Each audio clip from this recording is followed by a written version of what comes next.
What is our purpose in life? And I'm not asking you to go very personal. I'm not asking you to go very deep and spiritual. No. I'm asking you to answer this question as literally as possible. What is our purpose? Us, we, a male animal on this planet. What is our purpose? Why are we here? What are we supposed to do in life? What did nature design us to do? Sex, isn't it? Spreading our DNA. Why did our ancestors do the things they do? Why do other animals do the things they do? Why do animals hunt? Why did we socialize with the other humans? Why did we fight with competitors and competing tribes? Why did we build shelter? Why did we try to become popular in the group, etc., etc., etc.? Why did we do everything we ever did? It is so that in the end, we ensured that we survived and we got to spread our DNA. We got to have sex. Nature literally designed us to do everything we ever do so that we get to have sex. Sex, spreading our DNA, is the ultimate evolutionary end goal. It's the thing that drives everything else. And now this is the part that a lot of normies and just people in general find hard to understand or hard to accept, but this still applies to our lives right now. So many people will say, no, it's not true. It's not all about sex. You have like the people on the left, they're like, oh, but I have this friend that is asexual, and are you saying that that's not a worthy human being?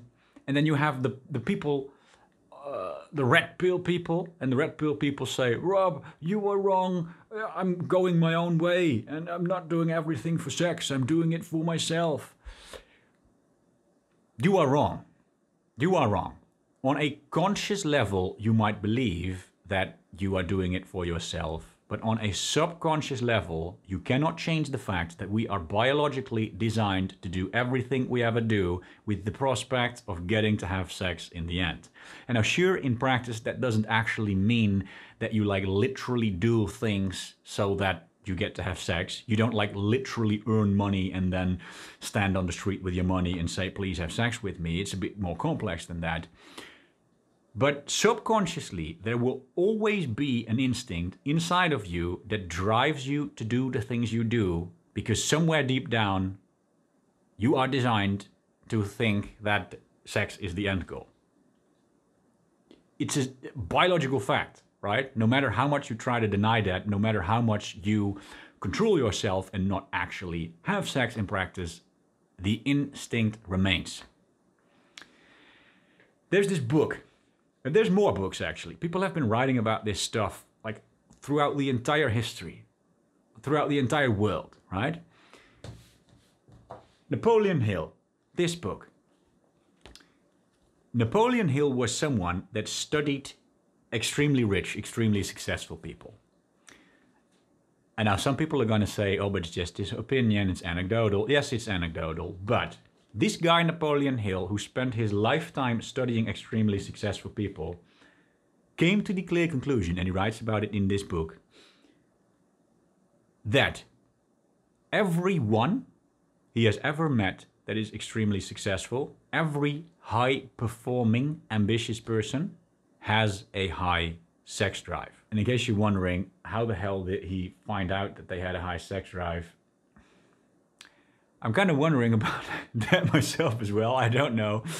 But apparently he came to the conclusion that all of them had a high sex drive.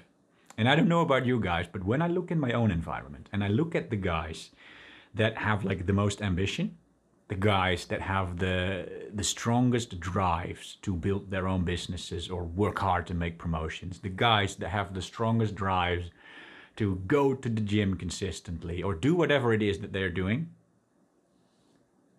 they are guys that have a high sex drive. They are.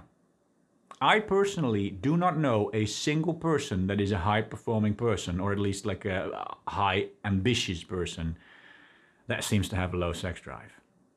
I don't. Me and Napoleon Hill and all the other people throughout history might be wrong, but as far as I've seen reality, as far as I've observed how the world works, I fucking agree with this. And it makes sense to me because it's just biology, right? Nature literally designed us to do everything we ever do with sex as the end goal. It's just the way that animals are designed. And of course, that is still going to have its effect in our modern society. You cannot just suddenly get rid of these instincts. You can control yourself. You can, not actually have sex in practice, but the instincts will remain. Sexual energy equals life energy. Sexual energy equals motivation. Motivation to take care of yourself. Motivation to increase your financial situation. Motivation, and this one is important, motivation to be a decent person.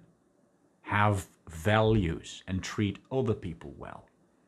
Because that has to do with being a group animal and ensuring your role in the group so that other people like you and so you get to spread your DNA, right?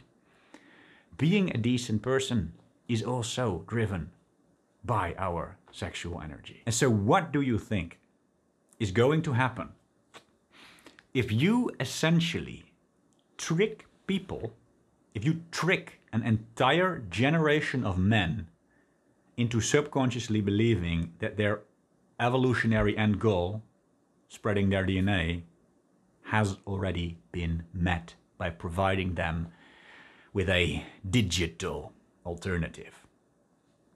Porn. No, porn isn't the real thing, but your subconscious brain is going to be tricked into thinking that you release your seed all the time and that you are mating with as many beautiful women as you want to. There's this Jordan Peterson quote where he says it is possible to see more naked ladies in a single viewing session than our ancestors would have seen in an entire lifetime. And it's the truth.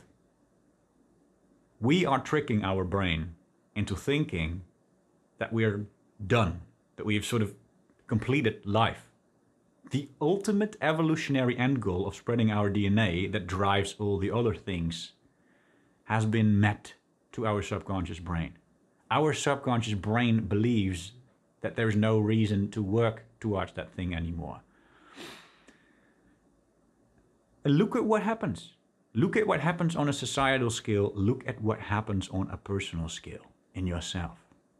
Your motivation to work towards your goals. Your motivation to take care of your health, your appearances. Your motivation to have strong values and to actually fucking stick to them. Your motivation to treat other people well, to have good relationships. Your motivation is dying, isn't it? If you watch too much porn, it ruins all of those things. Like every thing in life, every reason to live gets numbed when you numb your sexual energy. Because again, it is an undeniable fact that we are designed by nature to do everything we ever do with sex as the end goal. You take the end goal out of the equation, you lose the motivation to do everything you ever do.